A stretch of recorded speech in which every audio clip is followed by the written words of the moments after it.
Welcome to Unit 8 of the Lay Pastors Ministry Equipping Seminar entitled The Anatomy of a Visit. This segment should give you a realistic view on how to conduct a home visit. Now here's our teacher, Dr. Mel Steinbraun. We're going to talk now about where the rubber really meets the road, doing that first visit. And I've called it the anatomy of a visit, what the parts are and how those parts are put together in visiting.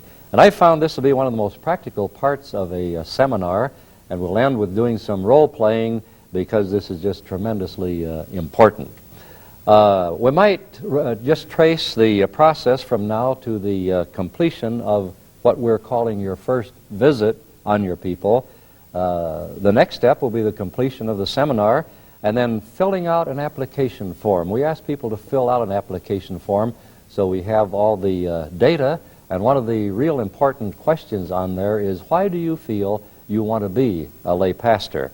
And then to be confirmed is the next step in your call, and then the next is to be commissioned. By confirmation, we just mean that somebody will get back to you saying, we too believe that God is calling you to be a lay pastor. And then the next is to receive your flock or your pastoring group, the people that you'll be relating to for the next months and in many, many cases the next several years. And what we do, we give a participation by the lay pastors to this process of making up the flock. We have a small group of people who meet together and pray and ask for the guidance of the Spirit of God as we assign people to lay pastors. And then when we have finished our work, we give this to the lay pastor to see if they want all of these people that are on there, and sometimes some changes are made at this point.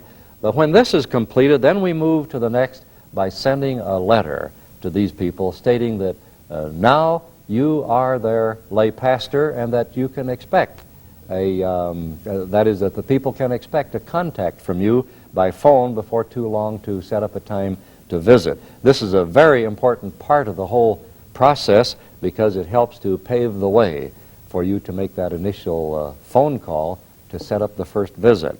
And then the next is to phone your people for an appointment to visit. Pray before you call and ask the Spirit of God to lead in the spirit of the person you're calling, and lead your own spirit and lead you in what to say. And then you make that first visit.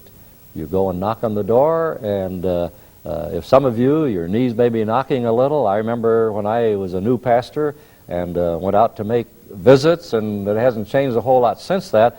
I would ring the doorbell or knock on the door and say, nobody home, I hope, I hope, I hope. But usually they're there, and you're making your first visit. And after the visit is complete, then turn in that first visit report. Reports are very, very important to all of us. This first visit is of strategic importance. So it is important that you prepare for it, and it is important that you pray about it and that you do it. Because this first visit prepares the way for the development of the relationship. It's the time in which this is initiated. And this first visit makes the following light touches. The different kinds of contacts, a phone call, sending a card, or greeting a person at church, or sending them a letter. It makes those light touches very effective because they have the momentum of having been on their turf in their home. This first visit also provides an opportunity to clarify the expectations. Just what can they expect from you? In a very practical way, they might say, what are you really up to? So clarifying the expectations by telling them what you're going to do is a big help. We ask our lay pastors to take a folder with them, and by the way, we send this also in the letter stating that you are now their lay pastor, and to go through the inner part of this, which is to explain PACE, the operational description of what they will be doing. And so you can tell them, I'll be praying for you, I'm going to be available to you, I'm going to be in contact with you regularly, we'll touch base frequently, and with God's help and with your understanding, I'm asked to be an example. And so maybe you can be an example to me, but I am going to try to demonstrate what it is to be a Christian who loves the Lord and is struggling to live a Christian life, as most of us are. But that first visit provides the opportunity to clarify the expectations so that they'll really know what you're up to. You're not up to trying to collect money or trying to get them involved in something, but they're just for them. And then the fourth thing that this first visit does, it establishes a definite beginning of the relationship. So it has a starting point and a starting time to it. Well, there are 12 components to this first visit, and these aren't too different from all the rest. And I want to turn to my book, Can the Pastor Do It Alone, so I be sure and have all of these. The first is prayer prior to the phone call to set up time for a visit. I'm not talking about a long time of prayer here, but just sort of a short prayer, maybe while you're going to the phone. God, help me to know what to say and help the response to be a good one. And the second component, then, is prayer prior to making the visit, when you just take some intentional time and you pray for these people, you pray for yourself, you sort of clear out everything in your spirit and then go on your way. The third is identification. At the door, give your name, say the night has come or the day has come for us to make this visit that we talked about on the phone, and so I'm here to talk about this new relationship that we're going to enjoy. The fourth component is small talk. When you talk about pictures that are there, about plants or pets or weather or job or whatever, this isn't really small talk, because most of our lives are lived in this arena of the smaller things. Most of us are not up on the mountaintop all the time or down low all the time. Our life is made up pretty much of these everyday things. The fifth is to inquire about family, community, church, and just have some good friendly conversation about these things. The sixth is to share a common interest and concerns. Maybe church news, maybe your faith. It might be some hobbies that you've discovered that you have, or children the same age, or similarities of other kinds. The seventh is to explain the lay pastor's ministry, knowing that they surely understand pace, that you're going to pray for them regularly, you're going to be available, you're going to contact them, be in touch with them, and you are going to be an example. And then the eighth is to pray before leaving, if appropriate.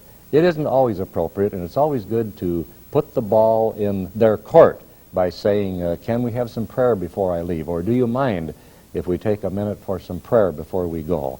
And then the ninth is the departure. Leaving graciously, not overstaying. It's better to leave too soon than too late. For people to say, oh, can't you stay longer? Rather than after you leave, they're trying to figure out, these people don't know when to go home. I wonder if I really want them to come again. So depart graciously and in a timely way.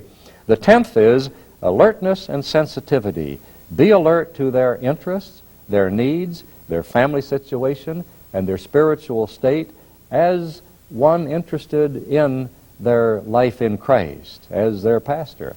The 11th is to log the visit. This enables you to connect your visits so as to build a relationship and build a member's faith and confidence in what you're doing. It may be the names of the children and even names of pets, significant events like the birth of a child or an anniversary or a birthday that's going to be coming up, a place of employment. If you don't log these, all these things have a way of running together and it's difficult to sort them out before a next visit. Then the 12th step, of course, is a matter of reporting, accountability. Make out the first visit report and then submit it. We will now observe a simulated home visit. As you watch, imagine that you are the lay pastor making the visit. Look for which of the 12 components are used and which are not. At the same time, evaluate the visit. What would you have done differently, and what would you do the same way? Come on in and have a seat in our living room. Thank you. What an attractive living room. Thank you. So warm and friendly. Yeah, we just got back from a basketball game. Oh, is that right? It was a fun time. But How did the game go? well, we didn't win the game, but the kids had a lot of fun. That's right. Yeah. It is a lot of fun, isn't it? It is. It is. Yeah, we have a couple of grandsons that we were involved with there, their Little League games last summer. So we were busy last summer going to Little League games. So it keeps us busy, doesn't It's it? fun, But yeah. lots of fun, I'll say so. It is. How It old is your boy? Mitchell is 13. Uh-huh. And then you have another son, right? And we have Jeremy, who is 16, and he also plays basketball. Oh, so you are busy people. We are busy yeah. people. Yes, A I'll busy say. time, but a fun time. You bet. Right. Now, how long have you been at Hope?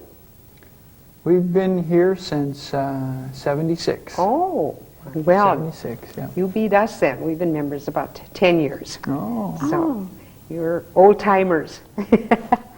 And Carly, you're on the session, aren't you? yes, yes. I'm an elder, So serving you're elder. Yeah. both active. And Yeah. now Hope is a great church, isn't it? It is. We are yeah. so happy here, Yeah. too.